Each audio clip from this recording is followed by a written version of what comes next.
하나님의 말씀을 너희에게 일러주고 너희를 인도하던 자들을 생각하며 그들의 행실의 결말을 주의하여 보고 그들의 믿음을 본받으라. 예수 그리스도는 어제나 오늘이나 영원토록 동일하시니라. 여러 가지 다른 교훈에 끌리지 말라. 마음은 은혜로서 굳게 함이 아름답고 음식으로서 할 것이 아니니 음식으로 말미암아 행한 자는 유익을 얻지 못하였느니라. 우리에게 제단이 있는데 장막에서 섬기는 자들은 그 제단에서 먹을 권한이 없나니 이를 위한 짐승의 피는 대제사장이 가지고 성소에 들어가고 그 육체는 영문 밖에서 불사름이라. 그러므로 예수도 자기 피로써 백성을 거룩하게 하려고 성문 밖에서 고난을 받으셨느니라. 그런즉 우리도 그의 치욕을 짊어지고 영문 밖으로 그에게 나아가자. 아멘. 오늘은 다른 교훈에 끌리지 말라. 다른 교훈에 끌리지 말라 하는 제목으로 우리 하나님 말씀 함께 나누도록 하겠습니다. 히브리서 13장은 그리스도인의 삶의 원리를 다루고 있는 장인데 먼저 이웃과의 관계를 다뤘고 그 다음에 자신과의 관계, 그 다음에 물질을 대하는 그리스도인들의 자세를 다뤘습니다.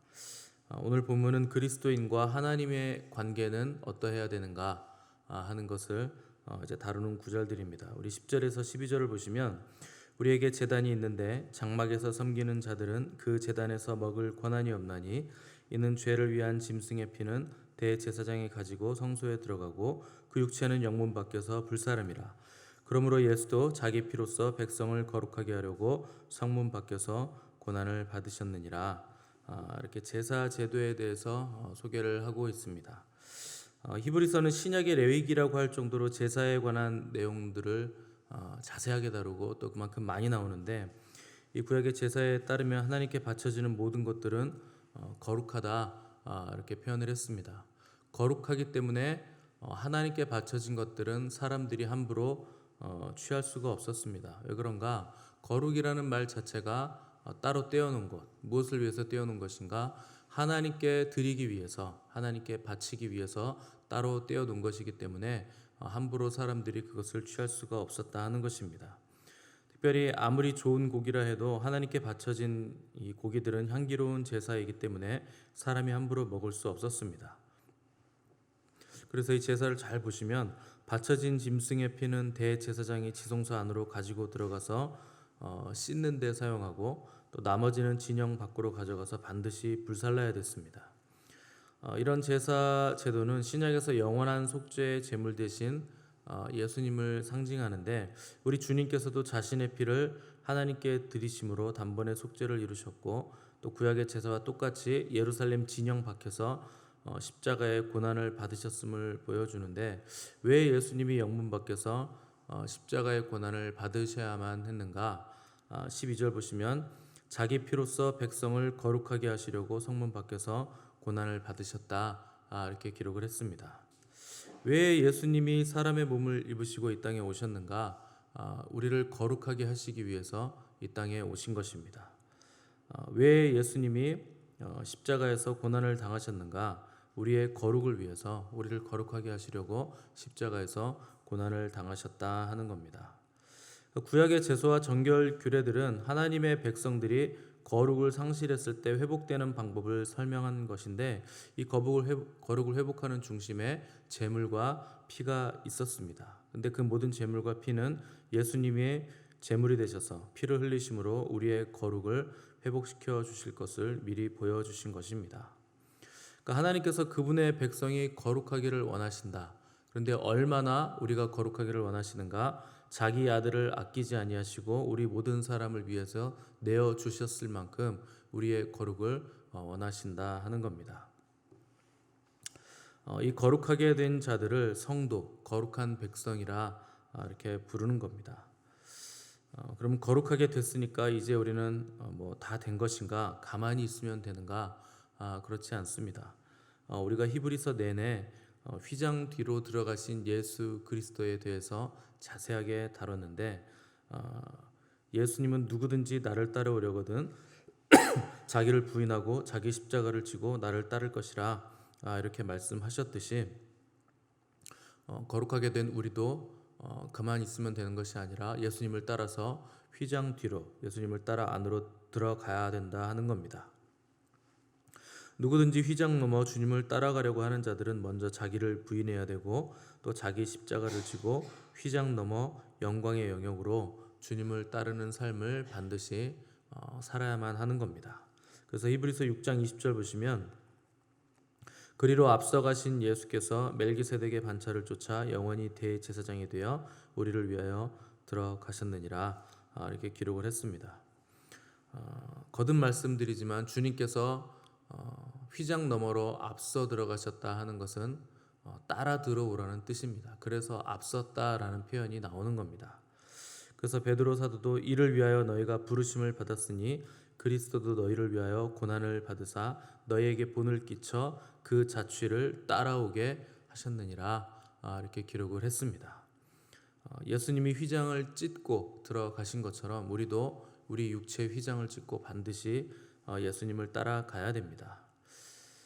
그리스도께서 자신의 육체를 찢고 들어가심은 우리의 육적 본성을 찢고 뒤따라 들어오라는 초청입니다. 육체의 소욕은 성령을 거스르고 성령은 육체를 거스르게 되어 있습니다. 그래서 바울은 로마서 8장 13절에서 너희가 육신대로 살면 반드시 죽을 것이로되 영으로서 몸의 행실을 죽이면 살리라, 이렇게 기록을 했습니다. 그러니까 내가 육신이 시키는 대로 마음대로 그냥 살고 내 생각대로 그냥 아무렇게나 말하고 행동하면 죽는다는 겁니다. 그러나 육신을 죽이면 우리의 영이 사는 것입니다. 육신이 죽어야 영이 산다는 것은 우리 마음의 휘장을 찢고 휘장 너머로 들어갈 때 몸의 행실이 죽고 영이 살아난다 하는 것입니다. 하나님은 어떤 사람들을 기뻐하시는가? 자기의 육체를 찢는 사람들을 기뻐하십니다. 그러니까 자기 생각을 찢고 죄의 소욕을 찢고 성령이 이끄시는 대로 사는 사람들을 하나님이 기뻐하신다 하는 겁니다. 그래서 7절에서 하나님의 말씀을 너희에게 일러주고 너희를 인도하던 자들을 생각하며 그들의 행실의 결말을 주의하여 보고 그들의 믿음을 본받으라, 이렇게 권면하고 있습니다. 이미 수많은 믿음의 사람들이 육신을 찢는 삶을 살았다. 그들이 어떤 삶을 살았는지, 어떤 결말을 우리에게 보여줬는지 주의해서 보고 그들을 본받는 삶을 살라 하는 것입니다. 여기서 그들의 행실의 결말이라는 문장이 나오는데, 사실 결말보다는 결과라고 번역해야 더 자연스러운 번역입니다.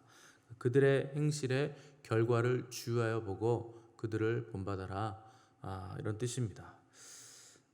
말씀을 붙들고 산 사람을 주위에서 보면 우리는 결국 그들의 삶을 본받을 수밖에 없는 겁니다. 왜 그런가? 결국 그들의 결론은 믿음의 결국 구원을 받았기 때문에 우리도 그들을 본받는 삶을 살아야 된다 하는 것입니다. 광야에서 하나님의 말씀을 외친 세례 요한이나 또 하나님의 말씀 때문에 사람들에게 거절을 당했던 예레미야, 또 감옥에 갔던 요셉, 풀무불 속의 다니엘의 세 친구, 또 850대 1로 싸움을 벌였던 엘리야, 이런 사람들을 주위에서 볼 때 이들이 모두 하나님의 말씀 때문에 외로움에 시달렸고 고난을 당했지만 결국 그들은 하나님께 칭찬을 받았고 구원을 받았다 하는 것입니다.